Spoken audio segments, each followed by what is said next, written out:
উপজেলার বুড়িমারী স্থলবন্দরে ভারতীয় প্রসাধনী সামগ্রী সহ ভারতীয় নাগরিক ট্রাক চালক ফিরোজ রহমানকে গ্রেপ্তার করেছে বর্ডার গার্ড বাংলাদেশ বিজিবি।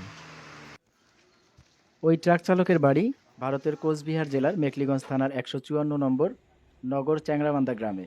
তার বাবার নাম ইয়াকুব রহমান। শনিবার রাতে স্থলবন্দরের শূন্যরেখার বিজিবি চেকপোস্টে পাথরবাহী গাড়িসহ তাকে আটক করা হয়। বিজিবি জানিয়েছে, শনিবার উভয় দেশের সীমান্তের প্রধান পিলার ৮৪২ নম্বরের ১ নম্বর সাব পিলারের নিকট স্থলবন্দরের শূন্যরেখার চেকপোস্টে ৬১ বিজিবি ব্যাটালিয়নের তিস্তা ২ বুড়িমারী কোম্পানি কমান্ডার সুবেদার আবুল কাশেম ও বিজিবির সদস্যরা ভারত থেকে পণ্য নিয়ে আসা গাড়িসমূহ তল্লাশি করতে থাকেন।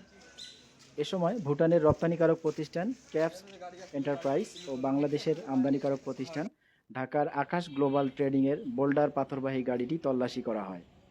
এ সময় চালকের বসা সিটের নিচ থেকে ভারতীয় মদ ১ বোতল, স্ক্রিন শাইন ক্রিম ৩৯০টি, সীসা হেয়ার অয়েল ১৬টি, অ্যান্ড্রয়েড মোবাইল ফোন ১টি, ভারতীয় সিম ১টি, সৌদি মুদ্রা ৫ রিয়াল, ভারতীয় মুদ্রা ১,১৯০ রুপি উদ্ধার করা হয়।